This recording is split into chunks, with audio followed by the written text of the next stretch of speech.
Yes ma'am ma'am आ गया। Okay,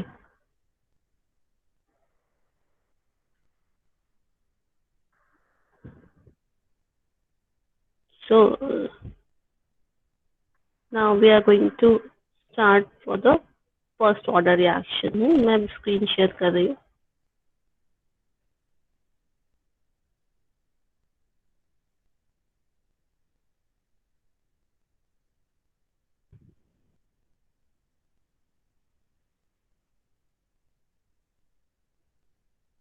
Yes. So what is zero order reaction? What is zero order reaction?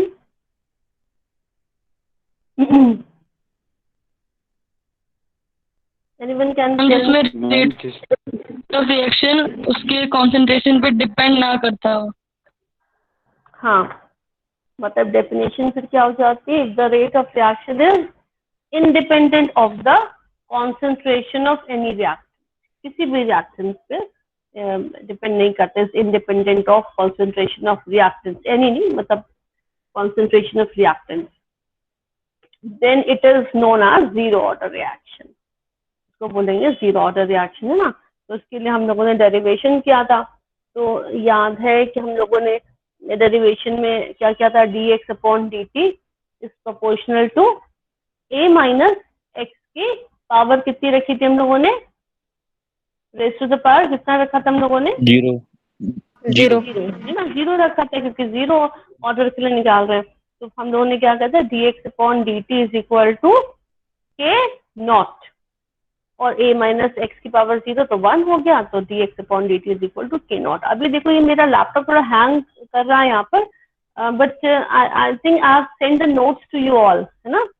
Note सबके पास है ना, तो you can open your notes, है ना. अभी जब तक ये लैपटॉप हैंग करा हुआ है तब तक मैं इसको वेट कर रही हूँ. ये देखो इतना 10-12 हो रहे हैं and they wants to do.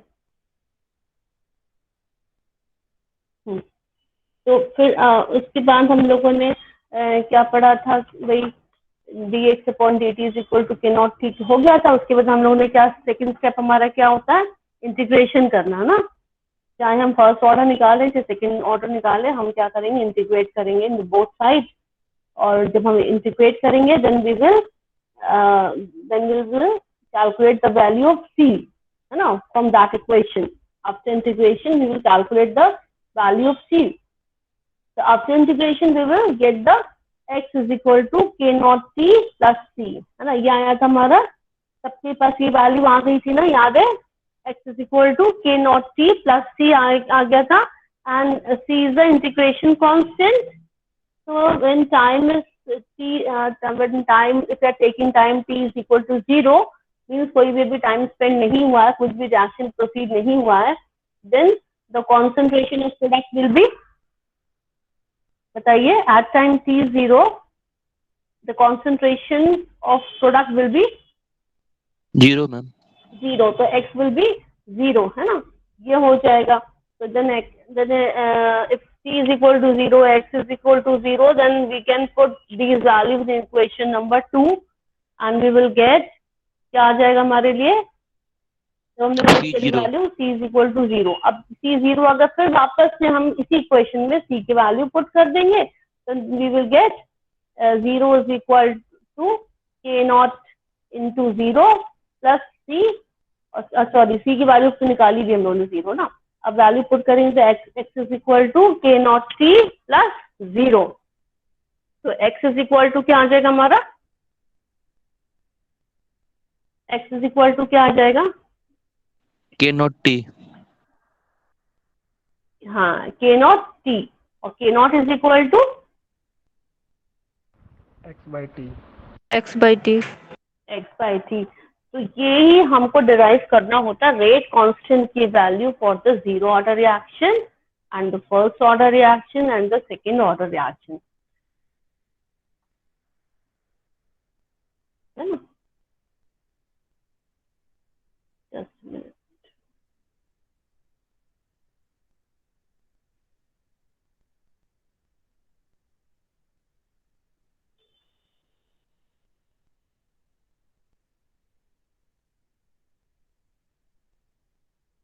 Okay. Then after getting this equation, we can calculate the value of unit of K dot. What will be the unit of K naught? What will be the value of K naught? बताइए. K naught by की T. unit क्या?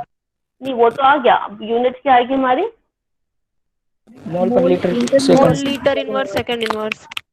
हाँ, very good, है ना. ये concentration upon time आएगा, तो concentration upon time आएगा तो क्या होगा? मोल पर लीटर अपॉन सेकेंड. तो mole litre inverse second inverse ये आ गया था. फिर आपने हाफ लाइफ पीरियड भी कैलकुलेट करा था. कर लिया था हाफ लाइफ पीरियड कैलकुलेट कि नहीं किया था?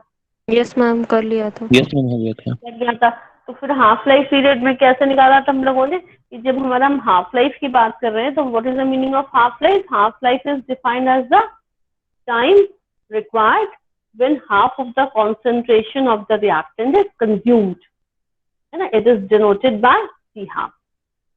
So when time T is equal to T half, when we are taking time is equal to T half, because in that time the concentration of the reactant will be half of its original quantity. So T is equal to T half and X will be A by 2. Why we are taking X is equal to A by 2? Because after time T half,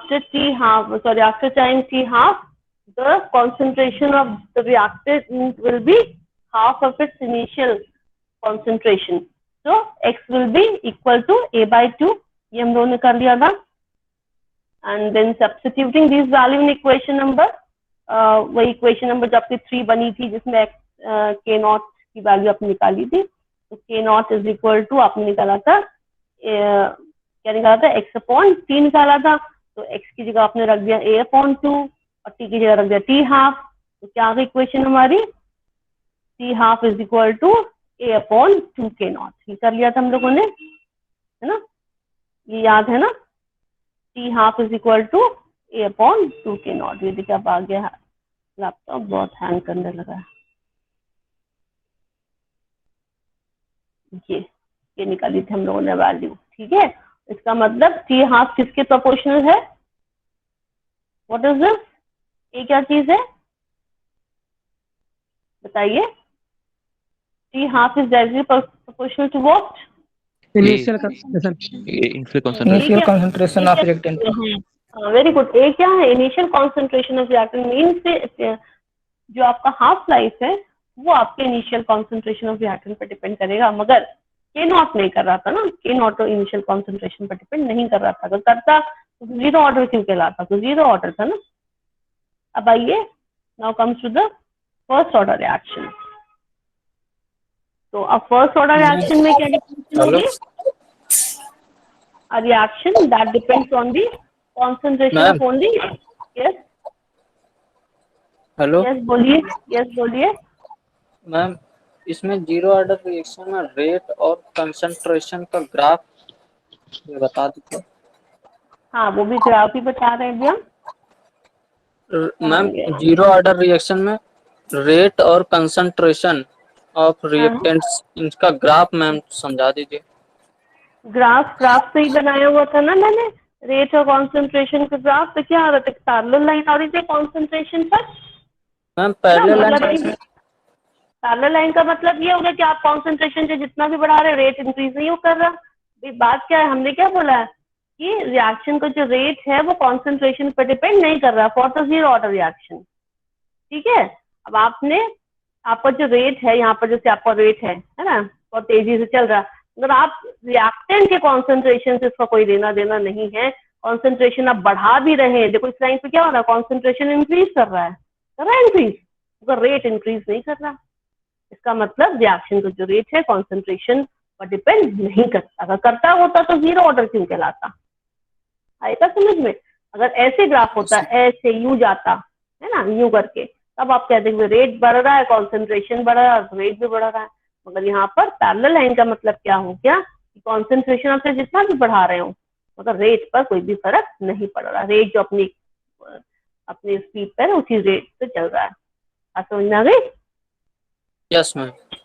है ना? This is the rate and concentration graph.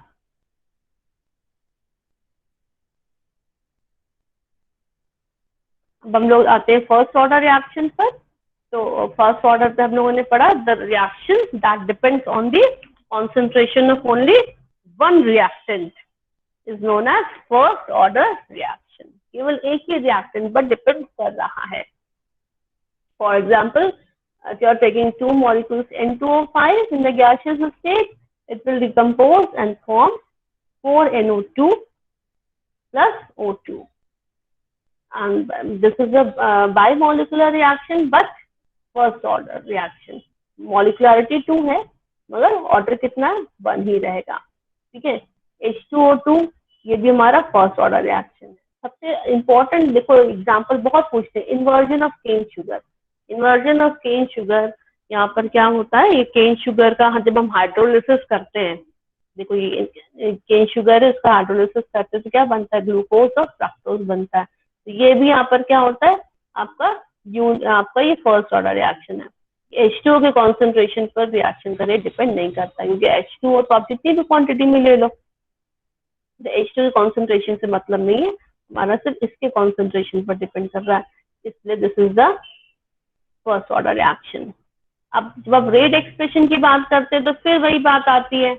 Rate expression में वही आपका ए क्या है, reactant है, P क्या है, प्रोडक्ट है, स्मॉल ए क्या चीज है कि कैपिटल ए का मोलर कॉन्सेंट्रेशन जब T इज इक्वल टू 0, जब टाइम T 0 है तो उसका क्या है, ये कॉन्सेंट्रेशन है, और जब टाइम T 0 है तो प्रोडक्ट का कॉन्सेंट्रेशन 0 है। आफ्टर टाइम टी क्या हो जाएगा, पी का कॉन्सेंट्रेशन x हो जाएगा। जब इसका कॉन्सेंट्रेशन x हो गया तो इसका कितना बचा, a माइनस एक्स। धीरे धीरे कम हो जाएगा, ये धीरे धीरे बढ़ेगा, ये x है तो ये a माइनस एक्स हो गया। ठीक है, let the initial concentration of a is a when time t is 0, after time t x mole of p is formed, then the remaining concentration a becomes a minus x। ये तो same हम लोगों ने वहां पर भी किया था, समझ में आ रहा है। फिर क्या किया, dx अपॉन dt क्या है, रेट ऑफ द रिएक्शन किस पर डिपेंड करता है, concentration of reactant after time t reactant का कॉन्सेंट्रेशन कितना, a माइनस एक्स है। अब क्योंकि हम लोग फर्स्ट ऑर्डर के लिए निकाल रहे हैं तो पावर कितनी हो जाएगी, यहाँ पर 1 हो जाएगी, 1 को लिखने की जरूरत नहीं है, तो dx upon dt is proportional to a minus x. क्या समझ में आया, क्या समझ में आया, यस मैम। है ना। तो dx अपॉन dt जब आपने प्रोपोर्शन को साइन हटा दिया, वहां पर क्या आ गया था, k नॉट आ गया था, यहाँ पर क्या आ जाएगा, k1 आ जाएगा। ठीक है, k1 और a minus x, this is the first equation. ठीक है, द रेट कांस्टेंट, k1 क्या है, rate constant for first order reaction. ठीक है, फिर आता है dx upon dt is equal to a1 a minus x. अब इसको आप a माइनस एक्स को यहाँ से नीचे ले आए तो क्या बन गया, dx upon a minus x is equal to a1 dt। तो इंटीग्रेट करो, ऑन इंटीग्रेशन करने पर क्या हो जाएगा, अब ये आप खुद करके बताओ मुझे जरा जल्दी से, क्या हो जाएगा, करिए जरा।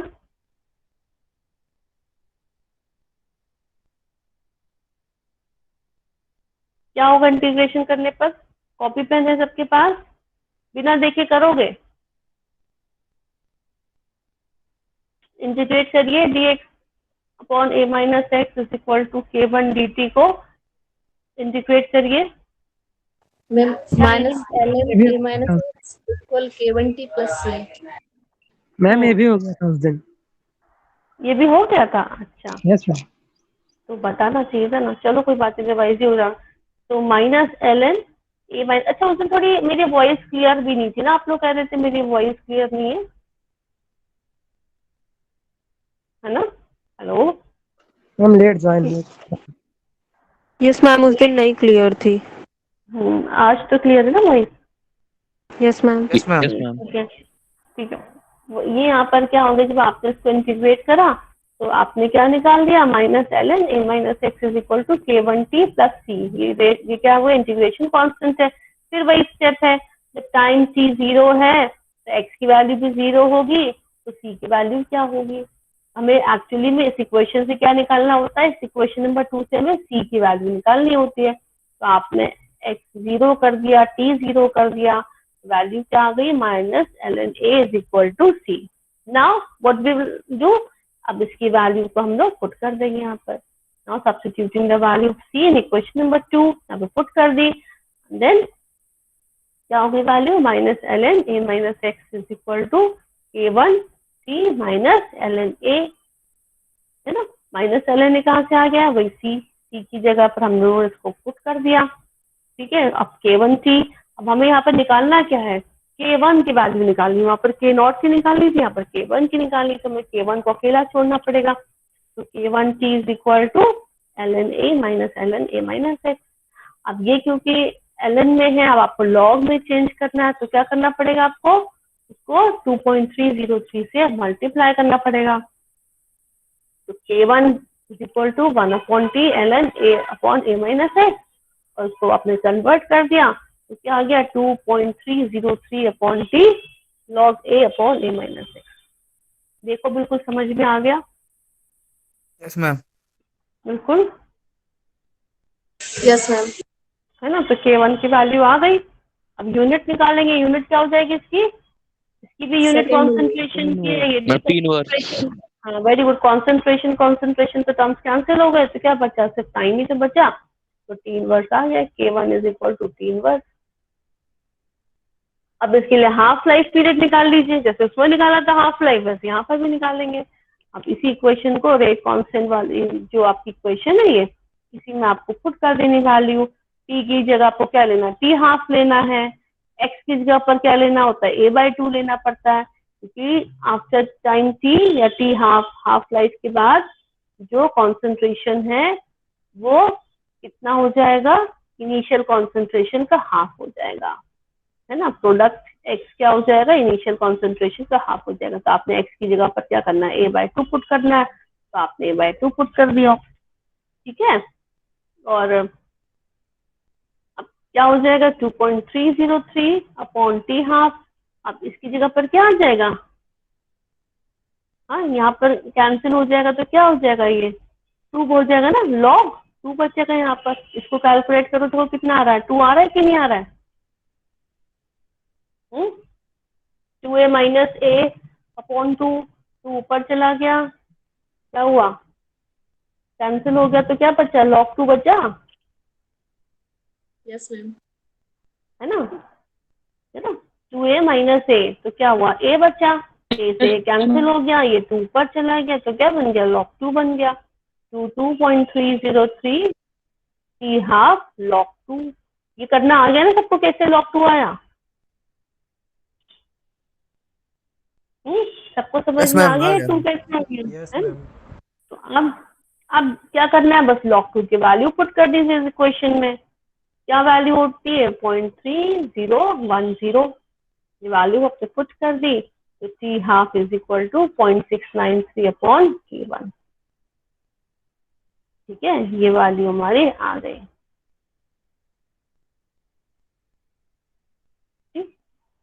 The half-life period of first order of reaction is independent of its initial concentration.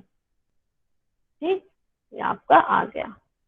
आगे समझ में, क्यों इनिशियल कॉन्सेंट्रेशन पे इंडिपेंडेंट है, क्योंकि यहाँ पर कहीं पर भी इनिशियल कॉन्सेंट्रेशन नहीं है. तो t half is equal to किस पर डिपेंड कर रहा है, किसी पर डिपेंड नहीं कर रहा, बस k1 है, रेट कांस्टेंट ही तो है. ठीक है, तो ये आपका हाफ लाइफ का हो गया.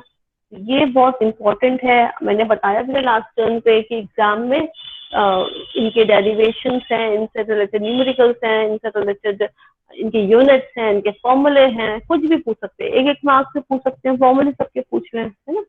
ये सब आपको लर्न करना भी है और करना भी है, डेरिवेशन भी करना है. तो rate equation of first order reaction हमारा क्या है, ये है. ठीक है, और जब अगर हम लोग इस पर हम ग्राफ बनाते हैं, इससे रिलेटेड ग्राफ बनाएंगे, तो ग्राफ हमारा कैसे बनेगा, ये देखिए ऐसा ग्राफ बनता है, यूं करके. ठीक है, यहाँ पर हमने किस पर लिया है, टाइम और कॉन्सेंट्रेशन पर लिया है. टाइम और concentration shows that concentration of first order reaction decreases exponentially with time. This is shown graphically, है ना.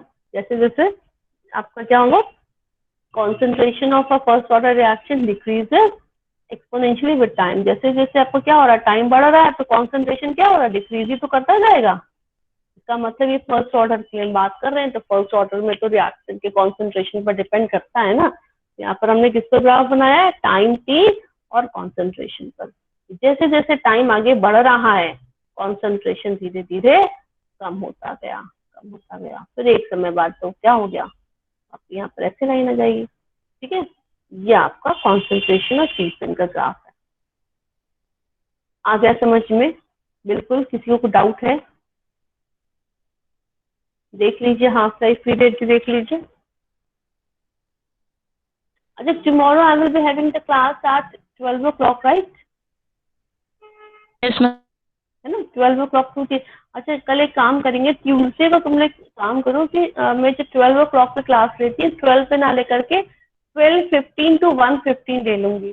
तो तुम लोग को अभी तो कोई प्रॉब्लम तो नहीं होगी, क्योंकि in Tuesday I am having 3 lectures continuously, 10 to 11, 11 to 12, फिर 12 to 1।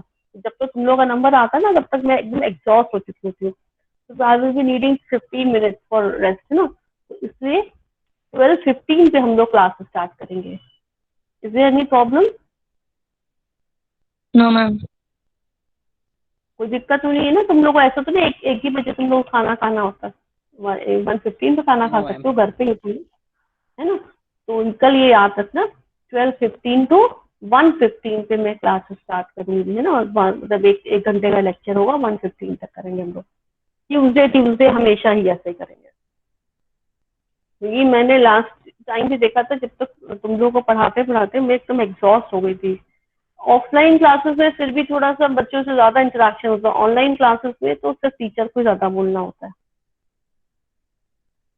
Now comes to the second order reaction. ठीक है, सेकेंड ऑर्डर रिएक्शन क्या होता है? अब इसकी डेफिनेशन आप खुद ही बिना देखे बताओ, सेकेंड ऑर्डर रिएक्शन क्या होगा, बताइए, बिना देखे बताओ सेकेंड ऑर्डर रिएक्शन क्या होगा। Ma'am, rate of reaction is proportional to second power of concentration of reaction. हाँ, वेरी गुड। क्या होगा, second order reaction rate is proportional to the square of concentration of the reactant. अगर हमारे पास एक ही reactant है, सपोज करो, तो रिएक्शन करिए जिसके ए के स्क्वायर के बराबर होगा, है ना। और अगर दो रिएक्टेंट है ए और बी, तो दोनों के अलग अलग प्रोडक्ट के बराबर होगा, है ना। अगर एक ही रिएक्टेंट है तो चलो आपने एक स्क्वायर कर दिया, और अगर दो अलग अलग रिएक्टेंट है तो आपको क्या करना पड़ेगा, इसको ए इंटू बी करना पड़ेगा, इसका कॉन्सेंट्रेशन इंटू इसका कॉन्सेंट्रेशन। तो for example twice of H I A है, तो ये क्या बना, H2 + I2 बना। इसमें क्या बन जाएगा, ए का स्क्वायर हो जाएगा। यहाँ पर क्या है, दो डिफरेंट रिएक्टेंट है, तो ये ए है ये बी है, इसके कॉन्सेंट्रेशन पर भी डिपेंड कर रहा है, इसके कॉन्सेंट्रेशन पर भी डिपेंड कर रहा है। ठीक है, और थर्ड है हमारा saponification of esters. Saponification of esters में क्या होता है, आपके ethyl acetate plus sodium hydroxide की प्रेजेंस में आप लोगों का सोडियम एसीटेट और इथाइल अल्कोहल बनता है। तो ये भी आपका क्या है, सेकेंड ऑर्डर रिएक्शन। इसके कॉन्सेंट्रेशन पर भी डिपेंड कर रहा है, इसके कॉन्सेंट्रेशन पर भी डिपेंड कर रहा है। तो दो डिफरेंट रिएक्टेंट है ए और बी, यहाँ पर भी दो रिएक्टेंट है ए और बी, यहाँ पर सिर्फ और सिर्फ एक ही रिएक्टेंट है, तो क्या हो जाएगा, ए का स्क्वायर हो जाएगा। बात समझ में आई? इसे सेकेंड ऑर्डर रिएक्शन में बच्चों हम लोग दो डिफरेंट वे से इसका रेट एक्सप्रेशन को कैलकुलेट करते हैं। एक तरीके से ऐसे करते हैं और दूसरे तरीके में इससे लेके करते हैं, ए और बी से अलग अलग। ठीक है, तो rate expression for the second order reaction.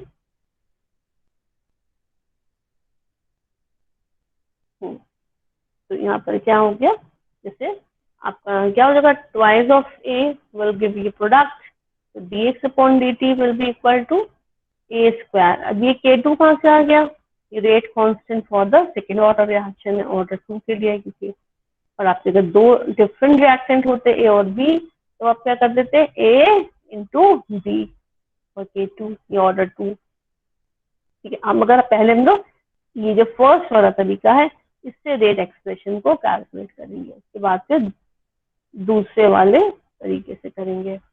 When the concentration of both the reactant is same, when the concentration of both the reactant is same, तो क्या है, ए है, तो इसका भी कॉन्सेंट्रेशन स्मॉल है, इसका भी कॉन्सेंट्रेशन स्मॉल ए है at time t0। Time t के बाद क्या हो गया, ये क्या हुआ, a माइनस एक्स, ये भी क्या हो गया, e माइनस एक्स। ठीक है, अब applying the rate law of second order reaction क्या हो जाएगा, dx upon dt proportional to क्या हो जाएगा, a माइनस एक्स का यहाँ पर स्क्वायर ले लेंगे, है ना, पावर 2 ले लेंगे, क्योंकि सेकेंड ऑर्डर के लिए निकाल रहे हैं, फर्स्ट ऑर्डर के लिए निकालते तो 1 ले लेते हैं। अब प्रोपोर्शनल साइन आपका हटाया आपने, रिमूव करा, तो क्या हो गया यहाँ पर k2 आ गया। तो dx upon dt is equal to k2 a minus x का स्क्वायर। तो k2 is equal to rate constant, ये k2 क्या है, the rate constant for second order reaction, ये आपको पता है। अब क्या करेंगे, ये स्टेप होने के बाद हमारा सेकंड स्टेप क्या होता है बच्चों, क्या करते हैं हम लोग, क्या करते हैं हम लोग, बताओ जल्दी से। ऑर्डर ऑफ रिएक्शन को कैलकुलेट करने के लिए, या कह सकते हैं रेट कांस्टेंट को कैलकुलेट करने के लिए, सबसे पहले तो हम लोग ये इक्वेशन लिख देते हैं, dx upon dt is equal to a minus x का, पर 0 है तो 0 कर देते हैं, 1 है तो 1 कर देते हैं, 2 है तो 2 कर देते हैं। फिर नेक्स्ट स्टेप में क्या करते हैं, इंटीग्रेशन। इंटीग्रेशन करते हैं। वेरी गुड, इंटीग्रेशन करके क्या निकालते हैं हम लोग, व्हाट वी क्या करते हैं, what we calculate from the after the integration, क्या करते हैं, क्या निकालते हैं, किसकी वैल्यू निकालते हैं हम लोग, कांस्टेंट सी की वैल्यू। कांस्टेंट सी की वैल्यू निकालते कांस्टेंट हैं। फिर क्या करते हैं, कांस्टेंट सी की वैल्यू को इस इक्वेशन में पुट कर देते सब्स्टिट्यूट कर देंगे। हैं। वेरी गुड, तो अब आ जाइए, अब आपने इसको इंटीग्रेट किया, तो इंटीग्रेट करने पर क्या आ जाएगा, वो आपने क्या करा, ये a माइनस एक्स को नीचे ले आ गए ना, तो dx upon a minus x का square is equal to k2 dt, sorry हाँ k2 dt हो गया था, उसको आपने इंटीग्रेट कर दिया, तो आपका क्या आ गया, क्या आएगा इंटीग्रेट करने पर, सबका यही आया, सब लोग करो देखो क्या आ रहा है, क्या वैल्यू आ रही है आपसे integration, 1 upon a minus x is equal to k2 t plus. ठीक है, ये वैल्यू आपकी आपसे इंटीग्रेशन आ गई। अब इससे क्या करेंगे, c की वैल्यू निकालनी है, तो क्या करना पड़ता है हमको, हम मान लेते हैं कि टाइम t 0 है तो x की वैल्यू भी 0 होगी। After putting this value of equation number 2, x को 0 मान लिया, t को भी 0 मान लिया, तो क्या हो गया, 1 upon a minus 0 is equal to k2 into 0 plus c, क्या आ गया, 1 upon a is equal to c की वैल्यू क्या आ गई, 1 अपॉन a, सबका ये आया, देखो find the value of yes c, ma'am. है ना, everyone will be having the value of c is equal to a 1 upon a, तो ये 1 upon a आ गया।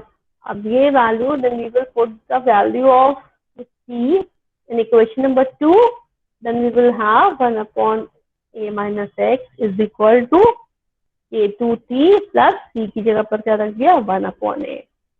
ठीक है, अब हमको क्या निकालना है, k2 की वैल्यू निकालनी है ना, तो k2 को हमें अकेला करना है, तो k2t is equal to a 1 upon a minus x minus 1 upon a, minus 1 upon कहाँ से आ गया, ये 1 अपॉन a प्लस का था, उधर जाएगा तो क्या होगा, माइनस का हो जाएगा ना, तो माइनस 1 अपॉन a हो गया।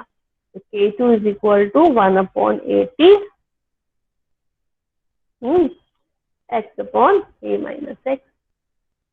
ये आ गया, ये इक्वेशन नंबर हमारी 3 बन के तैयार हो गई। अब इस इक्वेशन में क्या क्या चीजें हैं, देखो इनिशियल कॉन्सेंट्रेशन भी a भी है, x भी है ना, प्रोडक्ट का कॉन्सेंट्रेशन भी, इसकी यूनिट क्या हो जाएगी बच्चों, litre inverse mole inverse second पर मोल, हाँ मोल्स पर लीटर था, तो मोल इनवर्स लीटर पर सेकंड, सेकंड इनवर्स ना, litre mole inverse second inverse. क्या हो गया, कुछ बोल रहे बच्चे, ये वैल्यू आ गई हमारी इसकी। और अभी इधर ये तुमने केस 1 किया था, केस 1 में हम लोगों ने क्या किया, फिर से एक बार देख लो,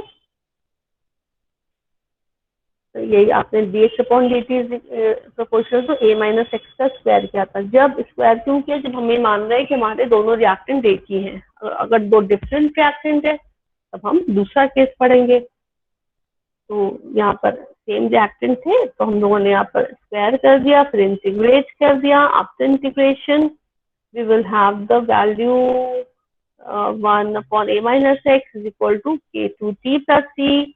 Then we will get the value of c. How we can get the value of c? By putting the value of t is equal to 0 and x is equal to 0. Then we will have the value of c is equal to 1 upon a. Then we can substitute this value of c in equation number 2 again. So 1 upon a minus x is equal to k2t plus 1 upon a. And we have to calculate the value of k2. So k2t is equal to 1 upon a minus x minus 1 upon a. And k2 is equal to 1 upon at x upon a minus x. This is the equation number 3. Or we can say this is the equation for K2. In the second case, when we are taking both the reactants are different, then this A and this is B. The concentration of capital A is a small a. The concentration of B is a small b. Initial concentration and the product concentration is 0. And after time t, we will have the value of A is equal to a minus x. और b की value क्या होगी? b minus x. ठीक है, आप applying the rate law, क्या हो गया? dx upon dt is proportional to a minus x and b minus x. अब हम स्क्वायर नहीं कर रहे क्योंकि हम दो डिफरेंट रिएक्शंस ले रहे हैं यहाँ पर। ठीक है, ये आ गया। अब अपने वही बात है, साइन हट गया तो k2 dx upon dt is equal to k2 a minus x b minus x. K2 क्या है? रेट कांस्टेंट, आपको मालूम है। अब क्या करेंगे? अब बोलो जल्दी से क्या करेंगे? वही सारे स्टेप करने। ठीक है, वही सारे स्टेप करने। तो आप क्या करेंगे? dx upon a minus x b minus x सबको नीचे ले आएंगे यहाँ पर हम। तो क्या हो जाएगा? k2 इंटू dt को उधर ले गए तो k2 dt हो गया। अब इसको इंटीग्रेट कर देंगे। जल्दी से इंटीग्रेट करो, बताओ क्या आएगा? इंटीग्रेट करो।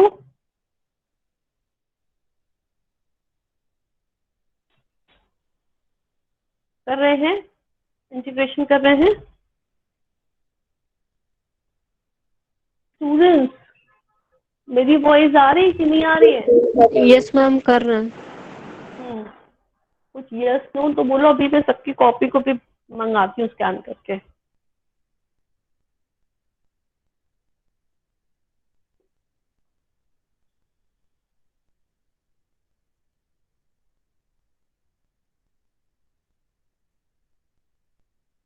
आलोक कुमार कर रहे हैं कि नहीं कर रहे हैं? कर रहे हैं। कर रहे हैं। कर रहे हैं। मुस्कान यस मैम। कर रही हैं आप? यस मैम, कर रहे हैं। ऋतिक बाबू,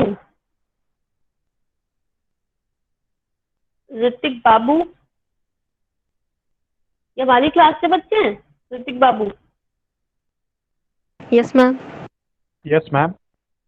हाँ, कहाँ गए ऋतिक बाबू? ऋतिक बाबू अभी क्लास में थे ना कहीं? हमारी क्लास का बच्चा है ऋतिक बाबू? Yes ma'am. तू कहाँ गया ऋतिक बाबू क्लास से? अभी तो तुम किशन त्रिपाठी बोल रहे हो, ऋतिक बाबू कहाँ चले गए? मैम पता नहीं।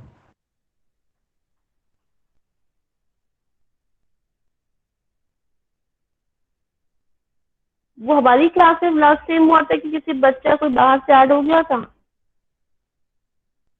इसी में नहीं हुआ होगा। इसी नहीं हुआ था।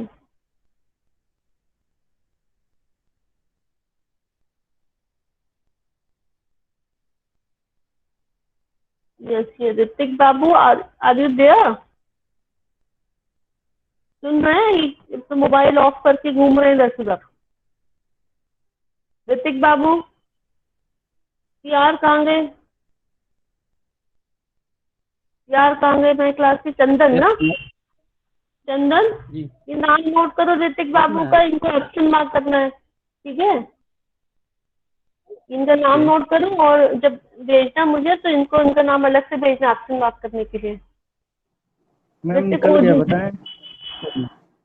हाँ क्या हो गया? मैम आया ln b minus x upon a minus x equal to k b minus a t plus c। ठीक है, और ये नहीं, मैं इनके लिए बोल रही हूँ कि इनका नाम हटा लो यहाँ से। और ऋतिक ओझा, आर यू देयर? सुन रहे हैं ऋतिक ओझा? Yes ma'am. आपने किया? कर रहा हूँ मैम। ठीक है, जो बच्चे रिस्पॉन्स नहीं करते, चंदन भी एक्टिव, उनका नाम तुरंत तुम नोट करो, ठीक है? कि इन्होंने आज जवाब नहीं दिया या इन्होंने एक्टिव नहीं है, ये आपकी रिस्पॉन्सिबिलिटी है।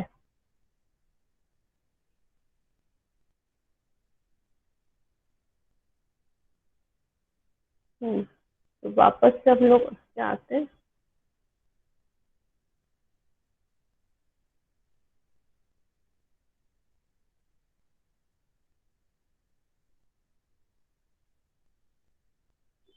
क्या हुआ? ये वैल्यू, हाँ अब आपकी देखिए ये वैल्यू आई होगी और आपको न्यूमरेटर की वैल्यू एडजस्ट करनी पड़ेगी। Adjusting numerator with respect to denominator, we will have, तो कॉमन निकाल लो 1/a माइनस b। देखो ये स्टेप यहाँ से देखो, इंटीग्रेट करना है। इंटीग्रेट करने के लिए आपको ऐसे एडजस्ट करनी पड़ेगी वैल्यू। आपको वैल्यू पहले देखें आप कैसे कर रहे हैं। सबने ऐसे ही किया? Yes ma'am. फिर इससे क्या करेंगे? फिर हम लोग थर्ड इक्वेशन बना लेंगे। देखिए थर्ड इक्वेशन ऐसी सबकी बनी है, तभी मैंने कहा कि कॉपी पेन लेके बैठो। देखो इक्वेशन नंबर थर्ड आपकी सबकी ऐसी बनी है, ठीक है? और जब इंटीग्रेशन कर देंगे तो बन जाएगा 1/a माइनस b, ब्रैकेट में क्या है? Minus ln b minus x plus ln a minus x, bracket close, is equal to k2t plus c। सबका ये आया? इक्वेशन सबकी आई कि नहीं आई? Yes ma'am. Yes yes ma'am. सबकी आ रही है ये। उसके बाद 1/a माइनस b और क्या हो जाएगा? ln a minus x upon b minus x कर देंगे इसको हम लोग, माइनस में है ना? यस मैम, लॉ की प्रॉपर्टी लगा दें। कर दी। हेलो मैम, बोलिए। वो मैम इधर -1/a माइनस b आएगा बाहर। रहेगा, ऐसा तो नहीं आ रहा बेटा, कुछ गलत कर रहे हैं हम, इसका मतलब देखो वैल्यू तो यही आएगी, सबकी यही आ रही है, सबकी यही वैल्यू आ रही है। बोलो यस मैम। Yes ma'am. कुछ गलत तो नहीं है ना? मैम हाँ जो तो इंटीग्रेशन, हेलो, हाँ बोलिए। जो इंटीग्रेशन सबसे पहले देखिए, जो dx बटे a minus x b minus x ये लिखा हुआ है, जब इसको ब्रेक करेंगे तो a minus x b minus x, इसको मैम जब ब्रेक करोगे आप तो b माइनस एक्स माइनस ऊपर a माइनस एक्स आएगा तो वो कैंसिल हो जाएगा, तो b 1/b minus a common आएगा। ये बेटा प्रोडक्ट, ये मल्टीप्लिकेशन में लिखा है ना, ये माइनस को मल्टीप्लिकेशन में बनाने लिखा के है। लिए तो किए। हेलो भाई, 1/b माइनस a आएगा, 1/a माइनस a नहीं आएगा, a माइनस b नहीं आएगा। बेटा a माइनस बी ही आएगा, आप कुछ गलत कर रहे हो। ये तो आप अपनी कॉपी स्कैन करके मुझे भेजना, ठीक है? हेलो, आप देखो फिर से कैलकुलेशन देखो, आप कोई गड़बड़ कर रहे हो आप। ये माइनस में है, हाँ, ये नीचे माइनस में थोड़ी ना है, ये तो मल्टीप्लिकेशन में लगा हुआ ना, a minus x into b minus x. अभी आप देखो, फिर नहीं तो अपनी कॉपी स्कैन करके मुझे भेजो, ठीक है? तो अभी सब लोग ये करेंगे तो आ जाएगा आपका 1/a minus b minus ln b minus x plus ln a minus x is equal to k2t plus c। सबका ये आ गया? Yes ma'am. हाँ मैम जब उसको रेट कांस्टेंट निकाला था सबसे पहले, तो मैम जब वहां पे इंटीग्रेशन किया था तो dx upon a minus x square था। तो मैम जब इंटीग्रेशन करेंगे तो माइनस का 1 अपॉन a माइनस एक्स आएगा। नहीं बेटा, माइनस से भी कैंसिल हो जाएगा ना, माइनस माइनस ऊपर देखो कैंसिल हो जाएगा, देख करो फिर से, तुम समझ में आएगा। ये गलती कई बच्चे कर देते हैं, माइनस माइनस देखो वहाँ कैंसिल हो जाएगा, माइनस का साइन वहाँ नहीं रहेगा। मैम आप एक बार पेज ऊपर कीजिए।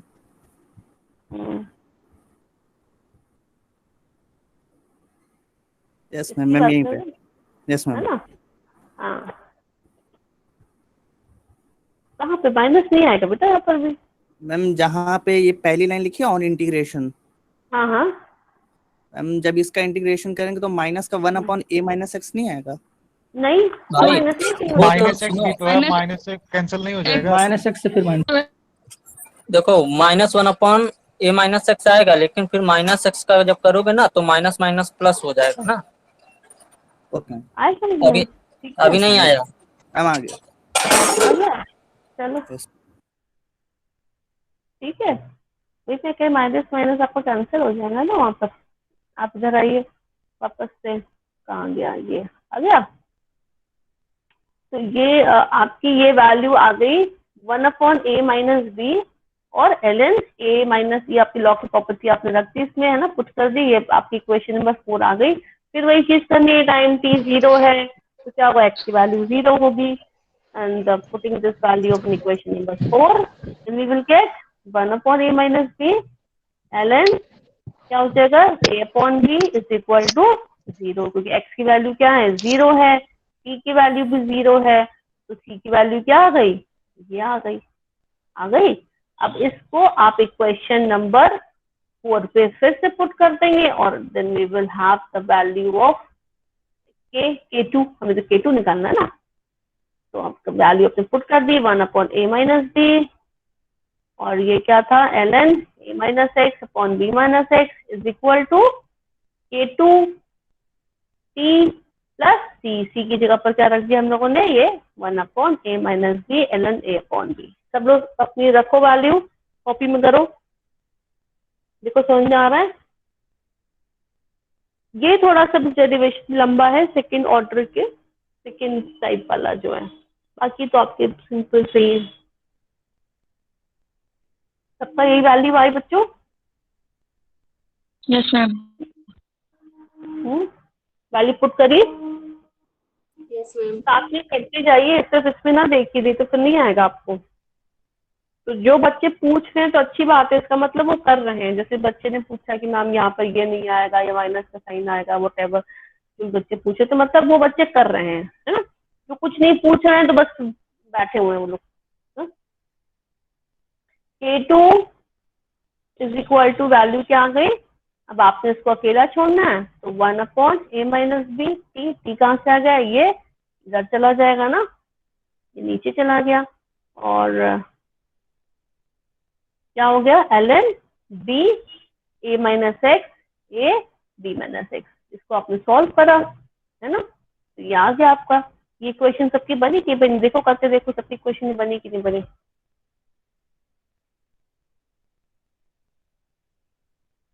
k2 को आपको अकेला छोड़ना है ना, देखो सबका इक्वेशन ये आ रहा है। यस मैम, हो जाएगा। हो जाएगा सबका ये ना। अब ln को आपको लॉग में चेंज करना है, तो आपने क्या करा भाई, 2.303 से मल्टीप्लाई कर देंगे। आपने मल्टीप्लाई कर दिया तो आपकी इक्वेशन नंबर ये बन गई, ठीक है। तो यूनिट अगर निकालनी होगी तो सेम इसकी वही जो यूनिट वहां रही थी वही यूनिट इसकी भी यहाँ पर आएगी। अब ये टर्म्स तो पूरे कैंसिल हो ही गए, तो ये क्या है, कॉन्सेंट्रेशन है और ये भी सेकंड है, तो कॉन्सेंट्रेशन क्या होता है, मोल पर लीटर, और ये सेकंड है, क्या हो जाएगा, इक्वेशन क्या बन जाएगी, litre mole inverse second inverse, है ना। वही यूनिट जो ऊपर आई थी k2 की, वही यूनिट यहाँ पर भी आएगी।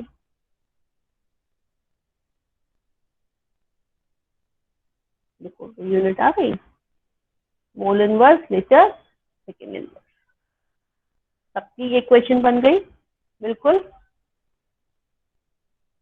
सबको समझ में आया। तो आज आपका काम ये है कि सबके डेरिवेशन आज आप करोगे, 0 order, first order, second order और सबके हाफ लाइफ पीरियड भी निकालोगे। ठीक है, सबने देख लिया, ये समझ में आ गया, बिल्कुल क्लियर हो गया, कोई डाउट तो नहीं है? स्टूडेंट्स देख लिया आप सबने? Yes ma'am. यूनिट भी निकाल लेंगे। ठीक है, अब यहाँ पर जो हम लोग ग्राफ बनाते हैं बच्चों, किसमें बनाते हैं? इन दोनों के बीच में ग्राफ बनाते हैं। ये 3 है और बाकी इस टर्म पे बनाते हैं। क्वेश्चन नंबर 5 से जो आया है ना, इस पे और इस पे ग्राफ बनाते हैं। और हमारा जो ग्राफ आता है ये स्ट्रेट लाइन आता है। ठीक है, अब आज का काम आपका ये है कि हाफ लाइफ पीरियड भी आप अपने से पहले कैलकुलेट करना है। इस पे तो दे रखा है, मगर अपने से पहले कैलकुलेट करना। Is it clear to all of you? आज तो वॉइस एकदम ठीक की चीजें समझ में आ गई? Yes, एकदम ma'am. Yes, ma'am. ठीक है, ठीक, very good. Now send me the attendance. Ma'am pseudo first order भी आगे पढ़ा जाएगा।